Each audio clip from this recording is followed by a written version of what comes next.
اسمي علي مختار القطان، واحد من أبناء هذا البلد الذي يتشرف بالانتساب إليه مرتين، أو في مرتين. يعني المرة الأولى يعني أنه والله وبلا فخر بلد عظيم، وقد من الله عز وجل عليه بالذكر في القرآن الحكيم، وسماه يعني جنات وعيون وكنوز ومقام كريم، وشرف به يعني أهله يعني بأن نزله الأنبياء في كثير يعني من الذكر الحكيم. النبي عليه الصلاة والسلام يعني كان يفخر بأن له فيه نسبا وصهرا، ويوصي بأهل مصر خيرا وبذمتهم يعني، فهذا يعني مكرمة لأهل مصر حتى لأقباطها يعني، وليس للمسلمين وحدهم. فأنا أتشرف مرة أخرى بقى بأني من أبناء مصر يعني من 25 يناير فصاعدا، فهذا والله يعني يشرفنا جميعا.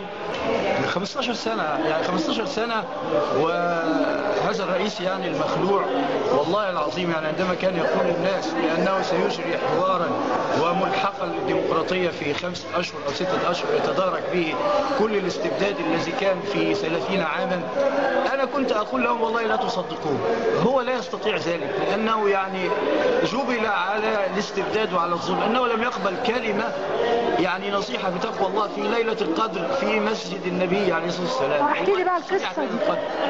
كان يصلي إلى جنبي أو كان يتصور يعني يأخذون له يعني منظر من الصور يعني ان هو في المسجد الحرام، في المسجد، ومعه حراسات والله يعني بالبنادق بالقناصات، والله القناصات كانت فوق المكبرية. يعني أنا رأيت كثير من أهل الإسلام يعني يصلون في هذا المسجد، رأيت من قبل ضياء الحق، ورأيت حتى البشير ومثل هؤلاء الناس، كان الواحد فيهم يصلي وإلى جانبه يعني 1 أو 2 يعني. لكن مبارك كان حواليه قد ايه؟ مبارك حواليه قد ايه؟ يعني أنا أظن يعني إن أباطرة الرومان يعني ما كانوش يأخذوا يعني مثل سنة كام ده الكلام ده؟ 93. احكي لي بقى انت لما قابلته قلت له ايه؟ والله يا أستاذة يعني المسألة يعني كانت غير مدبرة، الناس كلها يعني تتيمم بالعشر الأواخر وتجلسها في المساجد، فطبعا أولها مسجد النبي عليه الصلاة والسلام لأنه هو الذي سن هذه السنة، والناس كلها جالسة، وكانوا يعكروا على الناس بأنه كل شوية يأتي ضيف فيمنعون رواق كبير جدا يعني حتى يتمشى فيه مثل هذا الضيف يعني، وخصوصا مبارك يعني. فوالله أنا خرجت أتوضأ ورجعت وجدت الباب يعني شبه مغلق يعني، ويصرفون الناس على باب السلام إلى أبواب أخرى، ولكن شاء السميع العليم لأني قديم هناك ولم يؤثر مني يعني أو لم يؤثر علي يعني أي إزعاج يعني للسلطات ولا للإخوة ولا لأي شيء. أنا مبسوط هناك جدا، وكنت في أحسن حالاتي، أكتسب وأعيش ويعني في جو الإنسان يتمناه طول عمره.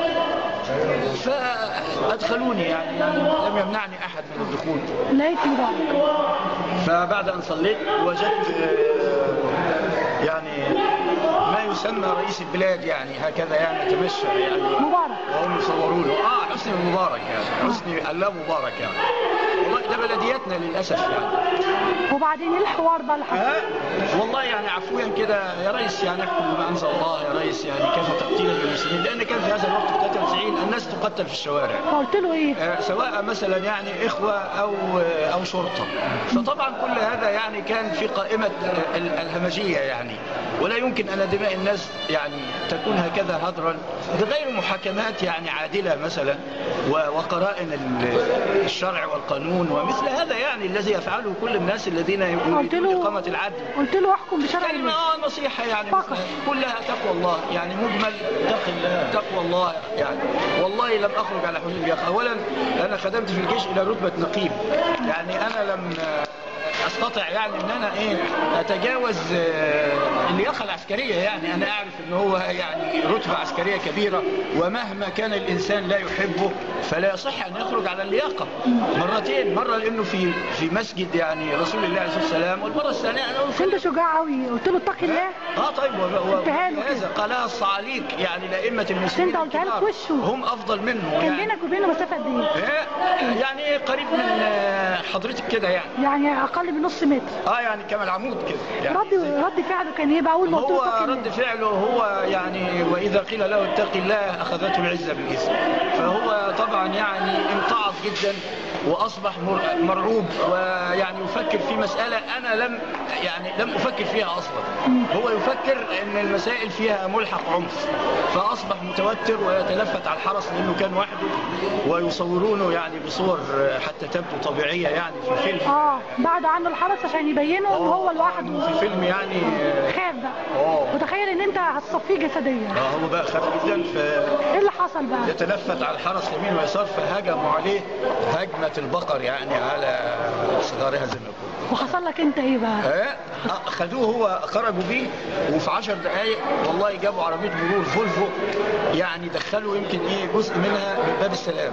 انا شفتها يعني باب السلام ده باب في الحرم النبوي الشريف. اول باب. اول باب. وحصل ايه؟ عليه الصلاه والسلام. والله يا استاذه وشالوني يعني كده فيها حافي، وتركت سجادتي يعني اللي انا كنت جالس عليها وشويه البلح اللي انا كنت باكل فيه وهكذا يعني، ورموني في العربيه ديت، واحد جلس لي هنا وواحد جلس لي هنا. وفين بقى خايفين جدا يعني، فين السلاح، فين المتفجرات، فين. واصبحوا كانوا سعوديين ولا مصريين اللي عمل معاك كده؟ والله هم متضامنين يعني، كانوا حرس يعني سعودي ومصري الاثنين كانوا في التشريف. العربيه سعوديه. والاشخاص؟ الاشخاص بقى اشخاص مدنيين اظنهم سعوديين يعني ومعهم مصريين. وبعد كده حصل لك ايه؟ رفعوني الى جهه مباحث، وطبعا فتشوا ما وجدوش حاجه يعني، ما كانش معايا حاجه خالص غير اوراقي الشخصيه، بطاقه مثلا، بطاقه اقامه. انا كنت مقيم باقامه نظاميه، وتعاقدت من زمان مع وزاره العمل والشؤون الاجتماعيه السعوديه، وكنت اعمل كموظف محترم يعني مفيش اي مشاكل. ووجدوا في جيبي يعني مسواك ازازه عطر، مش حاجه. فقعدوني هناك في جده ديت في اسماعيليه في المدينه، جابوا طياره ونقلوني على جده برضه جايه اسمها عينيكش فيها امن دوله يعني وكده. وهناك جاء واحد بقى من بتوع مقاومه الارهاب او ما اعرفش ايه، ترحيله جايه من مصر خصيصا. هي خصيصا لحضرتك؟ قال لي كده يعني، هو هضبه بقى وجايب بقى معاه يعني موديلات الكلبشات كلها يعني، حاجه في الرجل وحاجه في الايد، وجايب مخدر. والله كده كل ده عشانك انت لوحدك؟ وربطني بقى في الطياره ناحيه هنا وناحيه هنا، والرجل عاوز كمان يربطها، وواحد واقف وراه بالعصير كده فيه مخدر يعني، خد اشرب. قلت له انا مش هشرب، انا صايم مش هشرب. اشرب. قلت له انا مش هشرب، انا مش هشرب. وبعدين ايه، انا هنط من شباك الطياره يعني، طياره مثلا يعني فيها شباك يعني مقفول يعني، هنط منه يعني اروح فين يعني؟ استدرك يعني، بص في نفسه وبص فيا، شايف المساله يعني هزليه. في القاهره كان محضرين عربيه تحت الطائره، لموني فيها ومعايا حقائب، طبعا حقائبي كلها سرقت يعني بمعرفه يعني السلطات المصريه التي ترعى يعني ترعى الامانه يعني. السلطات المصريه ولا السعوديه؟ يا استاذه السعوديه، لا السعوديه ما سرقوش مني حاجه. المصريه. السعوديه ما سرقوش مني حاجه، احنا مش هنتبلع على الناس. والواحد بيتكسف يعني انه يقول انها السلطات المصريه، الواحد بيخجل من هذا. والله العظيم تركوا لي فانيلا كنت امسح بها الزنزانه واعصرها كده والبسها، والله بحلف بالله. ده يعني انا كان معايا تحف من ملابس ومن اشياء، والاخوه كلهم عارفين القصص دي. 5 شنط نسفهم المندوب السامي اللي كان قاعد في سجن الاستقبال في هذا الوقت. اسمه ايه؟ السامي. اسمه ايه؟ اسمه عماد النجار. اسمه ايه؟ ضابط ولا رئيس السجن؟ طبعا كان رئيس مباحث. اسمه منطقته. والله نسفهم عماد النجار. والله بقيت اشوف الاقلام الشيفرز والبرجر في ايدين الشوشيه موزعهم عليهم نكايه فينا.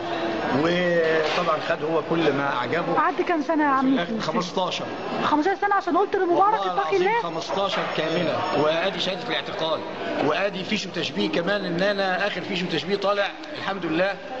لم يجرب عليا يعني اي جنايه. ما صدرش ضدك اي حكم قضائي؟ مفيش خالص يا استاذ، والله العظيم اقسم بالله بلا رياء ولا سمعه. بس انا بقول هذا الكلام يعني امام البلد كلها، عشان البلد تعرف ان هؤلاء الناس كانوا يزيفوا على كل المسلمين قضايا لم تحدث اصلا.